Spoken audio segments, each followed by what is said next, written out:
hoje aqui é teu, com as inovações de impacto, suas análises, seus comentários.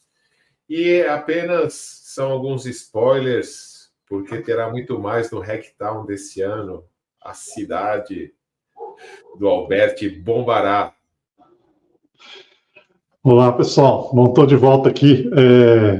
Vou começar pelo final. Na verdade, eu sempre mudo o que eu ia falar, em função das outras coisas que são ditas ao longo do evento aí. Mas vou começar falando sobre esse último ponto, que eu acho super legal, né? Por que a gente não tem outros dispositivos, né? Acho que tem muito a ver com usabilidade, sabe? Então, assim, à medida que a gente tiver novas interfaces, a gente consegue sair do smartphone e ir para outras coisas, né? Eu vi já alguns testes e alguns vídeos sobre esses novos dispositivos para conexão com o IA, e eles esbarram num problema que é a latência, né? Toda vez que você tem que conectar longa distância para poder ter uma resposta, fica lento. Então, aí tem um dos motivos que foi, inclusive, moto, né, um dos focos do 5G, né, que é reduzir a latência, e esse é um caso interessante de você ter mais coisa na borda, né? Então, para isso, a gente tem que ter LLMs locais, né? Uma parte sendo feita local e uma parte sendo feita em cloud. E trazer para o local não é fácil num dispositivo móvel, tá? Com um nível de complexidade dos LLMs mínimos aí que a gente precisa ter, vamos dizer, o 3,5 GPT 3,5 para cima, né? Em termos de capacidade para ter algum sentido você utilizar na prática. Então, trazer para a borda não é fácil. Só que está acontecendo um monte de disrupção nesse sentido. Eu acho que isso não vai demorar muito para ter alguma coisa que funcione. Só que eu acho legal falar que a IA, esses últimos avanços em IA, ela muda tudo, todo jogo, na verdade, né? A gente vai ter que reconstruir, está sendo reconstruído tudo, né? Desde do chip, né? Depois o hardware, que acomoda esses chips, a placa-mãe, enfim, tudo que está dentro do smartphone, nos PCs, laptops e tudo, até o sistema operacional, né? É como se tivesse puxado o tapete, sabe? Puxou o tapete, agora faz tudo de novo. Porque a IA, ela entra em todas as camadas, ela vem do hardware neuromórfico, tá? Dos chips neuromórficos, inspirados no cérebro, com computação analógica, tá? Tem uma lista aí de empresas que estão fazendo isso, que inclusive vão lançar ações na bolsa esse ano. Eu estou fazendo uma listinha aqui para ver se eu faço minha fezinha, né, em algumas empresas que estão sendo lançadas esse ano, que estão fazendo chips analógicos, neuromórficos, altamente capazes. Então, começa pelo chip e vai subir em tudo. E aí, quando a gente tiver a condição de ter uma boa parte disso rodando local, com apoio de cloud, e aí você poder trazer para a borda com a latência baixa, né, usando 5G ou 6G, começa a fazer sentido, mas depende muito da interação entre os humanos e a máquina. Essa interface homem-máquina é chave, né? Hoje a gente usa a tela e usa o touchscreen, né? Agora, o que vem para substituir isso tem que ter uma usabilidade muito, muito boa para tentar substituir, né? E vai, claro, envolver todos os sentidos, como tem alguém postando aí que não deu tempo de eu ler quem foi. Mas, assim, vai envolver todos os sentidos, é melhor, mais imersivo, né? O que mais? Bom, isso era o ponto que eu queria dizer aqui, né? Então, novos OS, né? Novos sistemas operacionais pensados do zero, com a convergência de computação. Não é só computação tradicional, a gente precisa ter dispositivo com vários tipos de computação. Então, vai entrar neuromórfico aqui, vai entrar outros tipos de computação convergentes, né? Para suportar essa disrupção dos sistemas operacionais, e aí depois vai vir as aplicações. Então, tudo isso ainda vai ter que ser construído. Então, assim, vai acontecer, tá? Só não sabe quando que vai levar, quanto tempo vai levar para tudo isso chegar lá, né? E o que está acontecendo no momento são tentativas de marcar presença, né? De chegar primeiro na corrida com coisas ainda muito incipientes, ao meu ver. Falando um pouquinho dos jogos, né, que foi comentado aí pelo Schweitzer no início, né? Eu fiquei pensando, para que um jogo no LinkedIn? Eu acho uma oportunidade absurda de você ter jogos no LinkedIn, principalmente para treinar novos modelos de coletivo, sabe? Você fazer jogos, como tem acontecido aqui no Hacktown, o Renato comentou aí, no Hacktown, nos workshops de domingo, né, no final do Hacktown, sempre tem um jogo ou outro de colaboração entre as pessoas com novos modelos de organização. Eu acho a oportunidade de você criar, né, plugins ou jogos no LinkedIn que treine novos modelos de organização, uma oportunidade absurdamente legal, e eu não usaria isso para fazer mais do mesmo, eu usaria para tentar fazer coisas novas. Aí eu acho que aí está querendo ensinar o padre aqui na Microsoft como fazer o seu serviço, mas se eles abrissem umas APIs para a gente criar uns jogos disruptivos, seria bacana, né?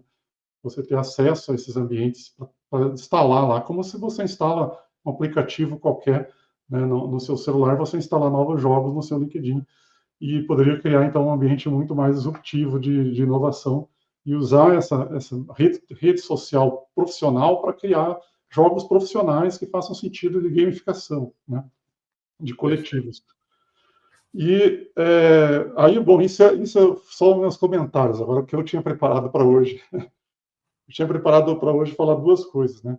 A primeira é a relação entre os gêneros digitais, os assistentes pessoais e a inteligência artificial. Então, vamos por partes, né? Gêmeo digital é tudo aquilo que não pode ser transformado em programa de computador, você representa através de um software. Ou seja, a sua cafeteira, seu celular, são coisas físicas que não vão ser transformadas em software, elas vão continuar existindo no físico, né? Então, você tem um gêmeo digital dessa coisa. Aí tem uma oportunidade de inovação de impacto enorme. Quantos gêmeos digitais vocês conhecem que estão, de fato, aí na rua fazendo a diferença?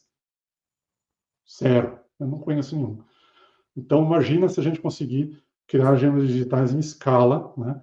Eu tenho discutido isso com o Vitali, que é um presidente aqui da Associação dos Alunos do Inatel, né?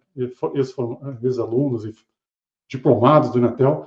Como é que a gente faz, por exemplo, para fazer gêmeo digital de todos os postes da cidade de São Paulo, que são milhões de postes com a rede elétrica e tudo? É um problema em escala que hoje você tira foto, você faz uma visão computacional usando IA para classificar os postes e tal, mas imagina um gêmeo ativo que pode representar essas coisas físicas no ambiente virtual.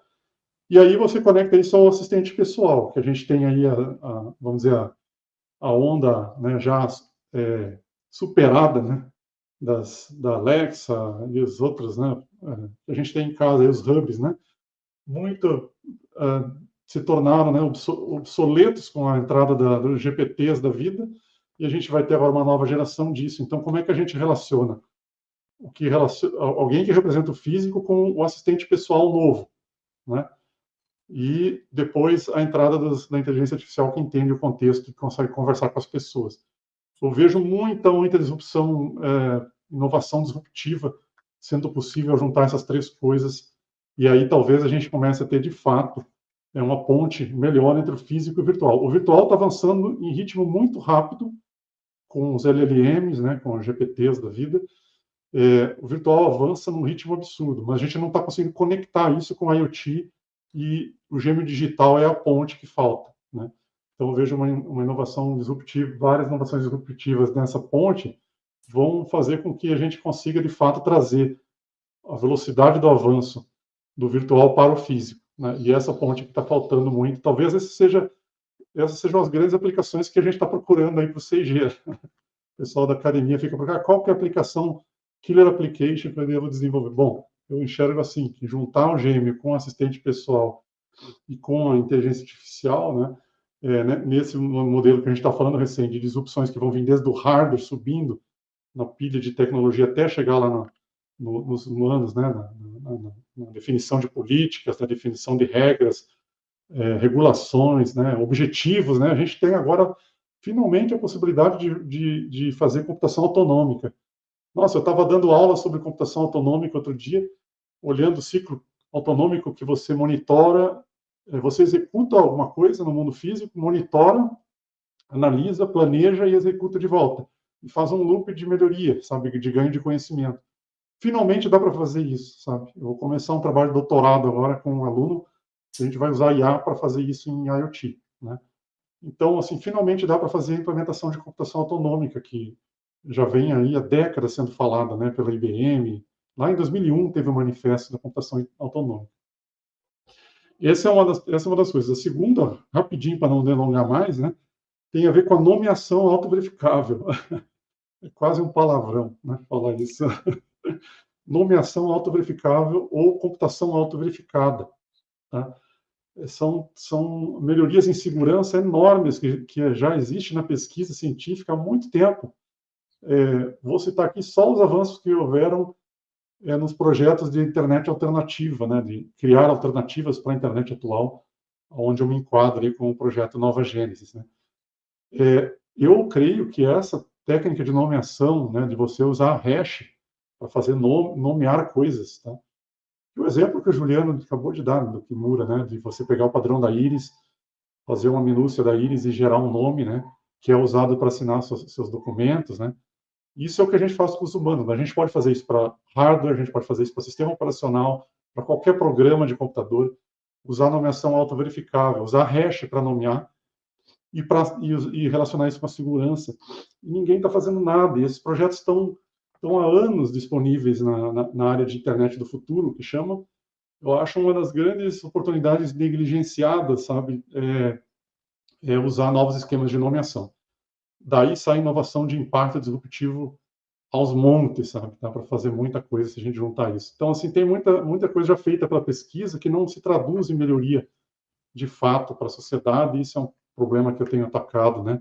E explorado, ver como é que se faz, né? Trazer coisa para a sociedade, alimentar o ecossistema do GovTech, né? De EduTech, e todas as techs, X-Techs, né? Que a gente quer fazer a sociedade evoluir, né?